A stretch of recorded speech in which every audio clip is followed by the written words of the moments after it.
காஞ்சிபுரம் மாவட்ட காங்கிரஸ் பேரியக்க சார்பாக தமிழ்நாட்டின் தமிழ் மக்களை வஞ்சிக்கும் மத்திய பிஜேபி அரசை கண்டித்து தமிழகத்திற்கு வருகை தரும் பிரதமர் நரேந்திர மோடி அவர்களை கண்டித்து இன்று ஸ்ரீபெரும்புதூர் ராஜீவ்காந்தி நினைவிடம் அருகில் நடைபெற்ற கருப்பு கொடி கண்டன ஆர்ப்பாட்டத்திற்கு காங்கிரஸ் பேரியக்கத்திற்கு உரிய ஜனநாயக ரீதியாக உணர்வோடு ஆர்ப்பாட்டத்தில் கலந்து கொண்ட காஞ்சிபுரம் மாவட்ட பொறுப்பாளர்கள், ஸ்ரீபெரும்புதூர் வட்டார தலைவர்கள், குன்றத்தூர் வட்டார தலைவர்கள், மாவட்ட வட்டார நிர்வாகிகள், அனைத்து பிரிவு சார்ந்த மாவட்ட தலைவர்கள், நிர்வாகிகள் அனைவருக்கும் ஸ்ரீபெரும்புதூர் நகர காங்கிரஸ் கமிட்டி சார்பாக மனமார்ந்த நன்றிகளை தெரிவித்துக் கொள்கிறோம்.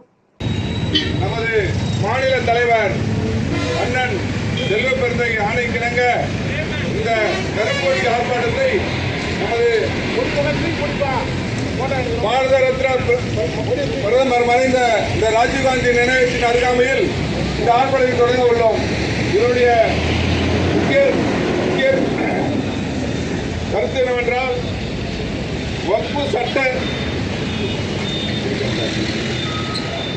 சட்ட திருத்தப்பட்டதை கண்டித்தும் அதை திரும்ப பெற கோரியும் 17 ஆண்டுகளாக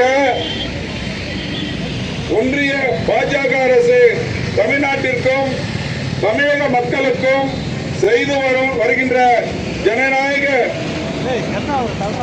விரோத செயல்களை கண்டித்தும் நாளை இன்று இந்த கருப்பொடி ஆர்ப்பாட்டத்தை நடத்தி கொண்டிருக்கிறோம். இந்த ஆர்ப்பாட்டத்திற்கு வருகை தந்திருக்கும் நமது தொகுதியின் பொறுப்பாளர் அண்ணன் திரு நிக்கோலாஸ் அவர் தலைமையிலும், நமது மண்ணின் மைந்தர் மணிமங்கலம் ஊராட்சி மன்ற தலைவர் அவருடைய முன்னிலையிலும் அனைத்து வட்டார தலைவர்கள், மாவட்ட பொறுப்பாளர்கள், மாநில பொறுப்பாளர்கள், அனைத்து பிரிவு பொறுப்பாளர்கள், மகளிர் அணி தலைவர்கள், ஊடக பிரிவு நண்பர்கள், காவல்துறை நண்பர்கள் அனைவரையும் எங்களுக்கு ஒத்துழைப்பு அனைவருக்கும் வருகிறவர்கள் வரவேற்று இந்த ஆர்ப்பாட்டத்தை ஆரம்பிக்கிறோம்.